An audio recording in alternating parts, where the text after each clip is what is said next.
बालकों, किससे डर के भाग रहे थे? अच्छा हुआ हनुमान काका आप आ गए, हम तो बहुत डर गए थे। जब तक भय से भागोगे, भय तुम्हें भगाता रहेगा। पर हनुमान काका, वो बाघ बहुत भयंकर है। वो वानर भक्षी हो गया है, हमारे खेलने के स्थान पे आ जाता है और हमें खाने का प्रयास करता है। कुमार अंगद, किष्किंधा के भविष्य हो तुम।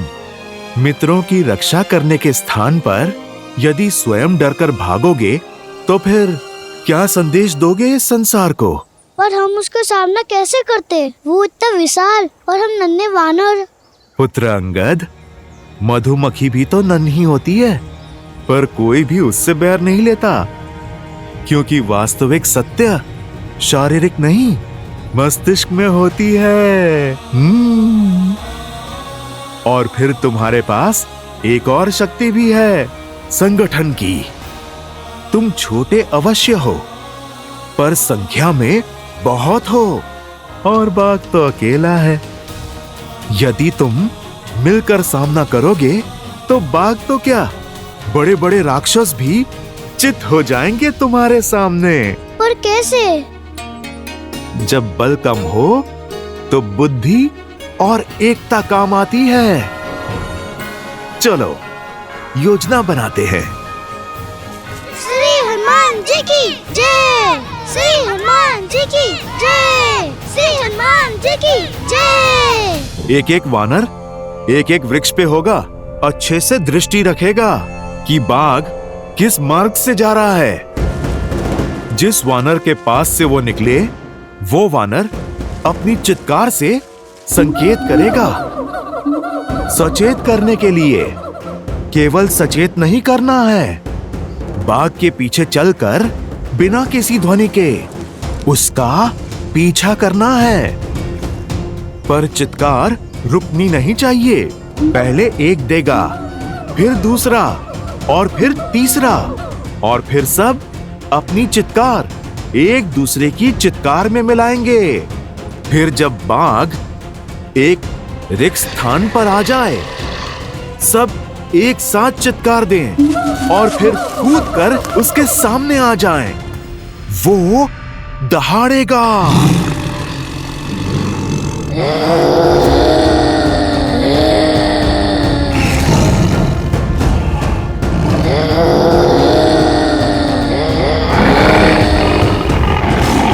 पर पुत्रों ध्यान रहे, बाघ डरा नहीं है, वो आक्रमण करने की तैयारी कर रहा है। यदि उसने आक्रमण किया तो?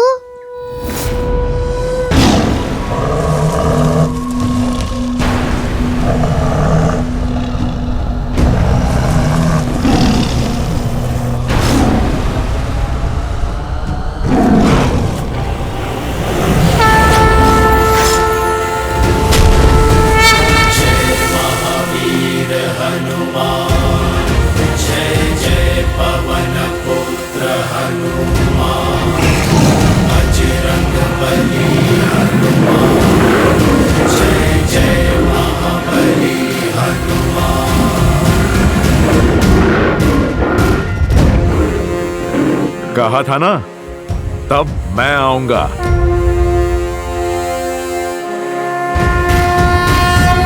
जय हनुमान ज्ञान गुण सागर, जय कपीस तिहु लोक उजागर। रामदूत अतुलित बल धामा, अंजनी पुत्र पवन सुत नामा। राम दुआरे तुम रखवारे, होत न आज्ञा बिनु पैसारे। आपन तेज समारो आपे, तीनों लोक हांकते कांपे।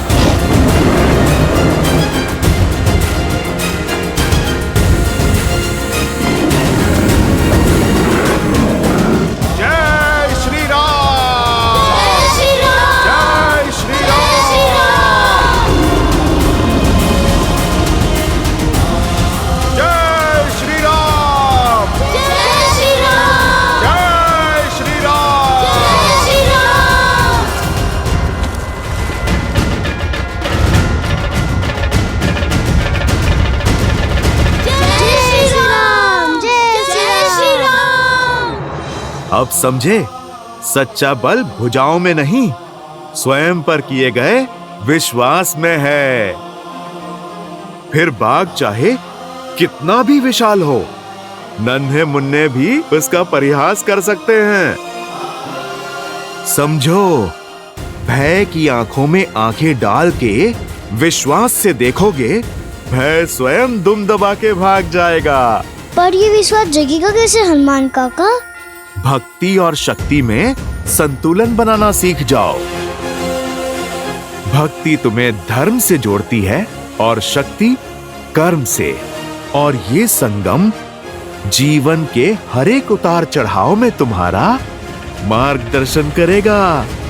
तो हमें भक्ति और शक्ति दोनों का पथ दिखाइए। ठीक है, तो फिर आरंभ अखाड़े से करेंगे।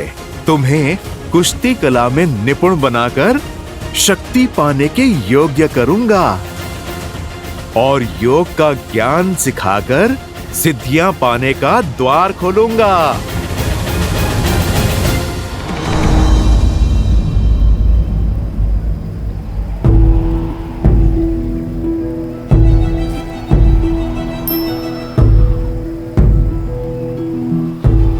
कदाचित इस वन में जैसा दिख रहा है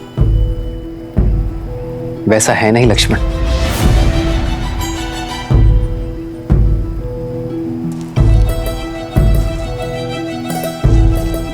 संभलकर भैया, नदी गहरी प्रतीत हो रही है।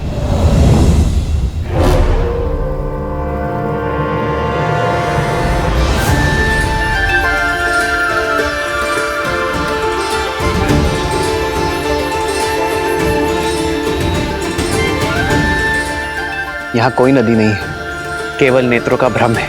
ऋषि भारद्वाज ने भी बताया था कि राक्षस मायावी है। कहीं ये भी किसी माया का भागी तो नहीं है? यदि मार्ग ढूंढना है तो माया से लड़ना होगा लक्ष्मण। जी भैया, आओ सीता।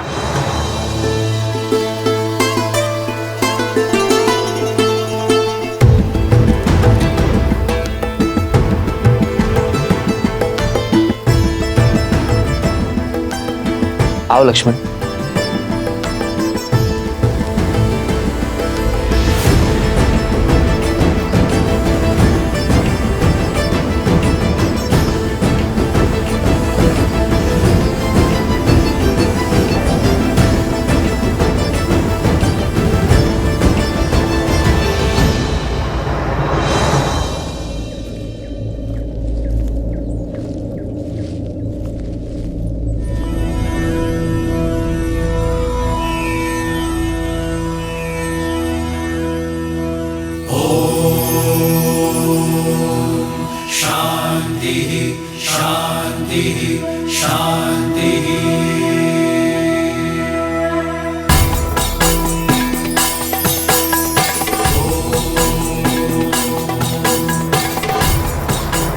राम, तुम आ गए।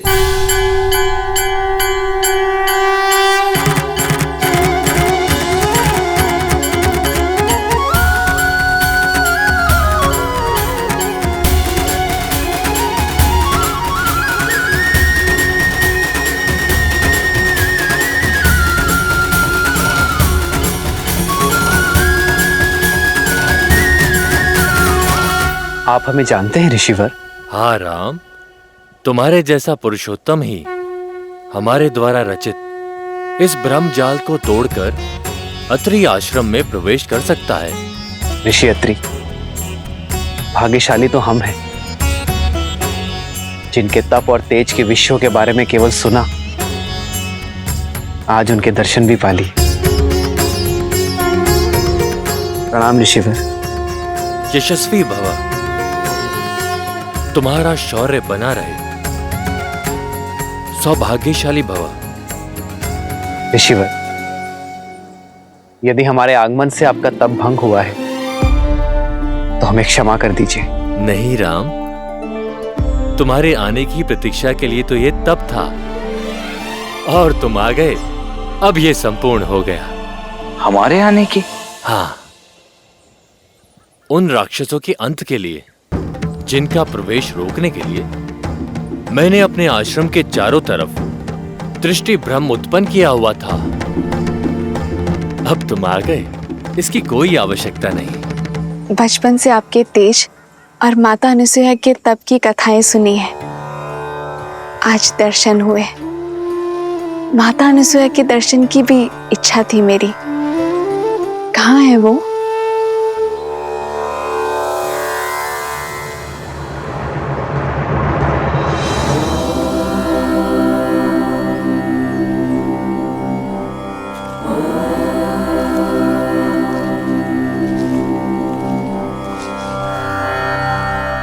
प्रणाम अनुसुईया माता।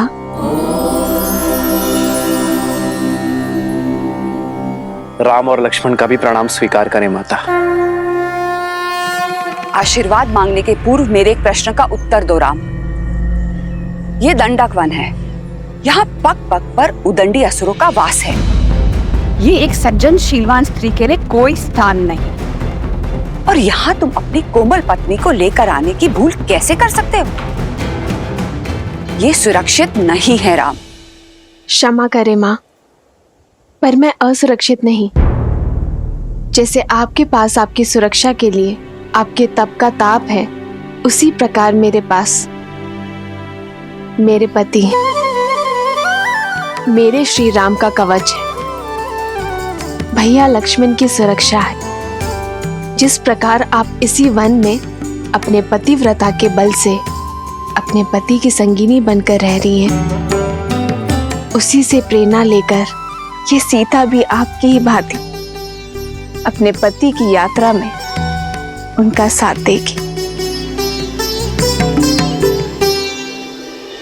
ऋषि भारद्वाज के आदेश से पीड़ित ऋषियों के तारण के लिए हम दंडक वन की ओर बढ़ रहे हैं। कदाचित यही हमारे वनवास के लिए नियति का उद्देश्य है ऋषिवर।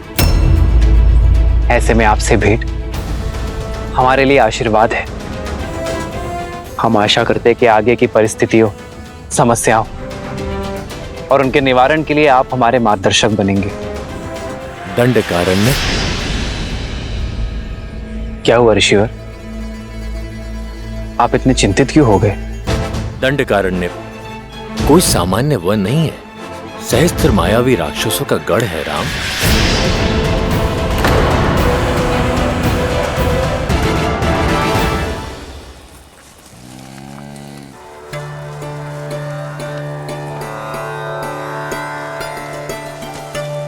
यदि अनुमति हो तो कुछ पूछूं माँ? हाँ पूछो। आपके तपोबल के विषय में बहुत सुना है माता गार्गी से। क्या सुना है?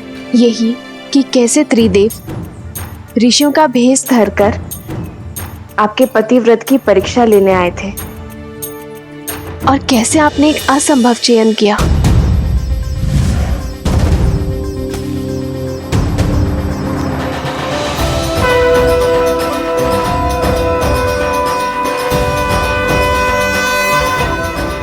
ब्राह्मणों की सेवा तो हर गृहस्थ का धर्म होता है। मैंने प्रयास किया है कि आपका हर संभव स्वागत कर सकूं। भोजन ग्रहण कीजिए देव। अवश्य देवी, परंतु बिना स्नान किए ये भोजन ग्रहण करना हमारे लिए वर्जित है। मैं अभी आप लोगों के स्नान का प्रबंध आश्रम के जलाशय में करवा देती हूँ। रुकिए देवी, धर्म कहता है कि अतिथि की इच्छा को उसके अनुसार ही पूर्ण करना चाहिए। हमारा कहने का आशय ये है कि यदि आप स्वयं अपने हाथों से हमें स्नान कराएंगे, तभी ये भोजन ग्रहण करना उचित होगा।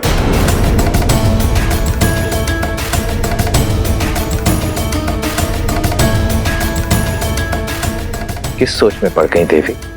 चयन आपका है। यदि आज हम ब्राह्मण ये भोजन ग्रहण करके इस आसन से उठेंगे तो ऋषि अत्रि का यश सर्वदा बना रहेगा। परंतु यदि हम भोजन ग्रहण किए बिना ही आसन से उठ गए तो अब तुम ही बताओ सीता, ये चयन उचित था या नहीं?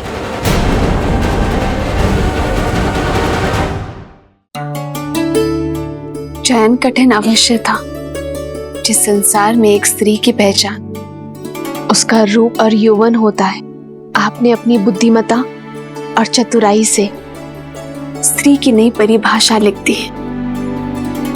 एक और पतिव्रता धर्म था और दूसरी ओर अतिथि धर्म। एक को बचाती तो दूसरा टूट जाता। ऐसे धर्म संकट में आपने अपने तप के बल से जो किया, उससे न केवल दोनों धर्म का पालन हुआ, बल्कि एक स्त्री की महानता और एक नारी के बल को नया आयाम मिला।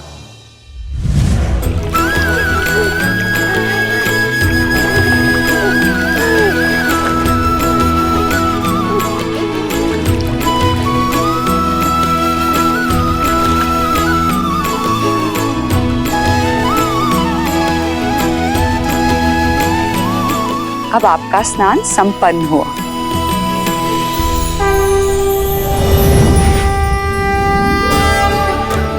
प्रणाम देवी। त्रिदेवियां एक सन्यासिन के घर, मैं धन्य हुई। कैसे करूं आपका स्वागत? हमें स्वागत नहीं, आपकी सहायता चाहिए देवी। हमारे पति त्रिदेव आपकी परीक्षा लेने गए थे, पर अब तक अपने लोक नहीं लौटे। अच्छा, तो अतिथि के रूप में त्रिदेव आए थे। ये रहे।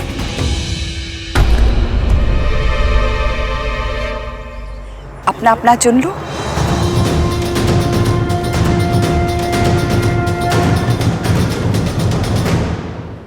ये सब शिशु? हाँ, इन सब का आग्रह था कि मैं भोजन के पूर्व इन्हें अपने हाथों से स्नान कराऊं। मेरे पास और कोई विकल्प नहीं था, तो मैंने इन्हें शिशु में बदल के अपना धर्म पूर्ण किया। महान है आप और आपका पतिव्रता धर्म।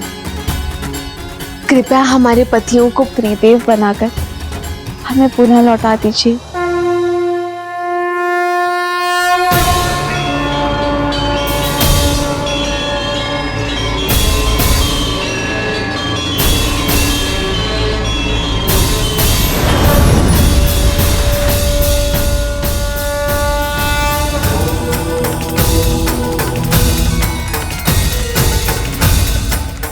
देवी अनुसुईया, संसार में जब जब पतिव्रता धर्म की बात होगी, तब तब आपका उल्लेख अवश्य होगा।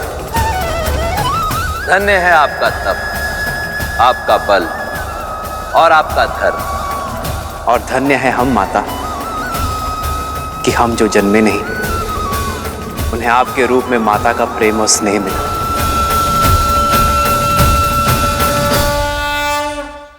कथा सुनना महत्वपूर्ण नहीं है, महत्व तो सीख का है जिसे ग्रहण करना आवश्यक है। बताओ, तुमने क्या सीखा सीता? जो सीखा उसी का बल लेकर तो इस मायावी वन में आ सकी हूं मैं माता। मैंने सीखा, यदि आपके हृदय में आपके जीवन साथी के लिए अटल प्रेम और अटल समर्पण हो, जब अपने प्रेम और समर्पण पर पूर्ण विश्वास हो, तो कोई माया ही क्या, संसार रचने वाले, चलाने वाले और नष्ट करने वाले त्रिदेव भी उस विश्वास को खंडित नहीं कर सकते माता। सारे संसार को उसके सामने नतमस्तक होना ही पड़ता है। तुम अद्भुत हो सीता। तुम्हारे आचरण और तुम्हारे विचारों ने मुझे जीत लिया है। तुमने अपने लिए मेरे मन में एक विशेष स्थान बनाया है सीता। मैं तुम्हें कुछ देना चाहूंगी।